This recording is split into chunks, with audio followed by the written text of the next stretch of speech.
순서, 공직 후보자인 본인은 국회가 실시하는 인사청문회에서 양심에 따라 승인과 뜻을 맹세합니다. 2018년 9월 10일 공직 후보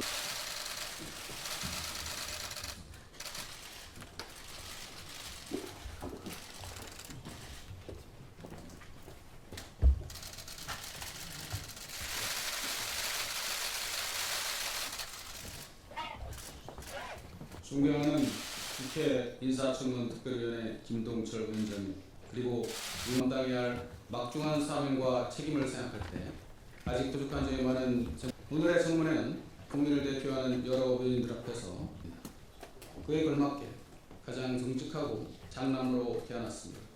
초등학교를 다니기 위하여 매일 걸었던 시골길은 그때는 비록 당 책임을 인정한 판결과 2016년 건강한 사회를 만들기 위해 노력하였습니다. 이러한 사건들을 하나하나 해결하면서 법관의 사연에도 밤늦은 시간까지 동료들과 토론하는 날이 많았습니다. 법관의 헌법적 사명에 대한 고민이 전부 계시듯이 1998년 출범한 헌법재판소는 올해 30주년을 맞이하였습니다.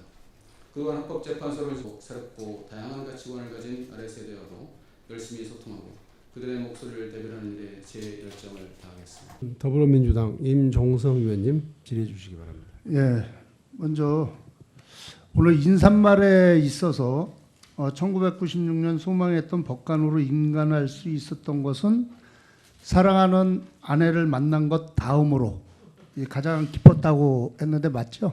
맞습니다. 예.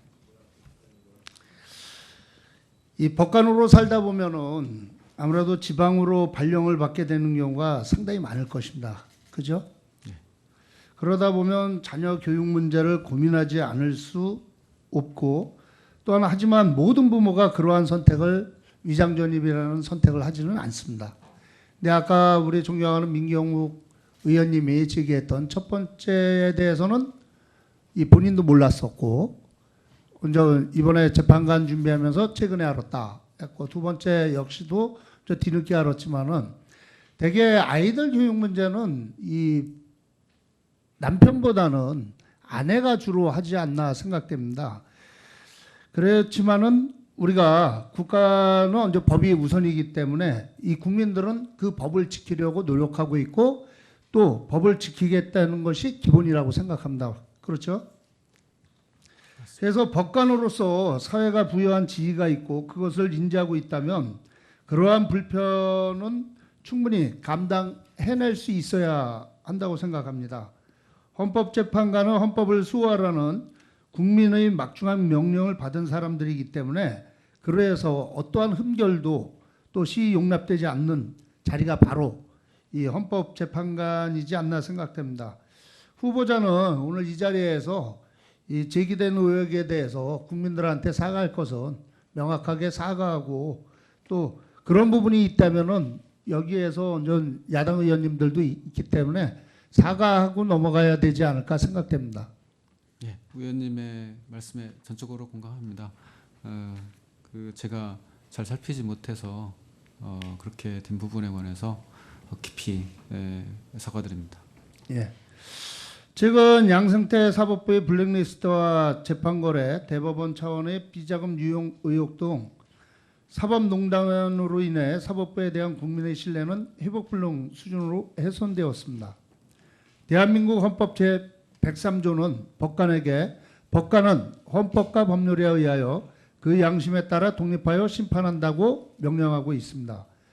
법관 블랙리스트는 이 재판거래나 이 헌법의 명령에 반기를 든 것이나 다름없다고 생각합니다. 그래서 본 의원은 양승태 사법부의 사법농단은 이 권력분립과 법관의 독립을 규정한 대한민국 헌법을 유린한 헌법 파괴 행위라고 생각합니다. 그런데도 영장 법관들은 사법농단 수사와 관련해 검찰이 법원에 청구한 영장 총 208건 가운데 약 90%를 기각하고 있습니다.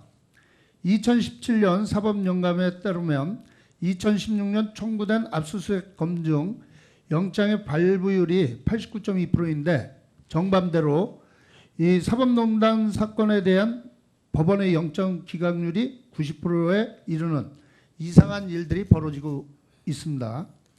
이 때문에 올해가 사법부 70주년인데 우리 사회에 과연 사법 정의가 제대로 서 있는지 의문이 듭니다. 이런 상황에서 어느 국민이 사법부의 판결을 공정하다, 정의롭다 생각하겠습니까? 현역 법관이자 헌법적 가치를 수호할 헌법재판관 후보자로서 첫째, 양승태 후보자의 법관 블랙리스트와 재판거래 사건을 어떻게 보고 있는지 답변해 주시고요. 두 번째는 사법농단 수사와 관련해서 검찰이 법원에 청구한 영장 총 208건 가운데 약 90%가 기각되고 있는 상황에 대해서 어떻게 인식하고 있는지, 끝으로 이번 사법농단에 대해 헌법재판소가 어떤 역할을 해야 한다고 보는지 개인적인 의견 좀 말씀해 주시기 바라겠습니다. 우선 블랙리스트 이 문제에 관해서는 현재 수사가 진행되는 것으로 알고 있습니다. 수사가 진행되는 있는 사건에 관해서 후보자로서 재판관 후보자로서 말씀드리는 것은 부적절한 것 같습니다. 다음으로 검찰이 청구한 영장의 기각과 관련해서는 물론 이 영장 기각률이나 이런 부분에 관해서 통계로 이렇게 나오고, 그래서 그 부분에 관해서 뭐 너무 낮지 않은가 이런 의견이 있을 수 있겠습니다만은 법관은 결국 회계 사건에 관해서 기록을 열심히 보고 또 자기가 판단하는 바에 따라서 하는 것이기 때문에 그 통계가 낮다고 해서 그에 대해서 일방적으로 비난할 수 있는지는 생각해 봐야 된다고 생각을 합니다. 헌재의 입장은 사실은 법원과 헌재는 기본적으로 독립되어 있는 기관들입니다.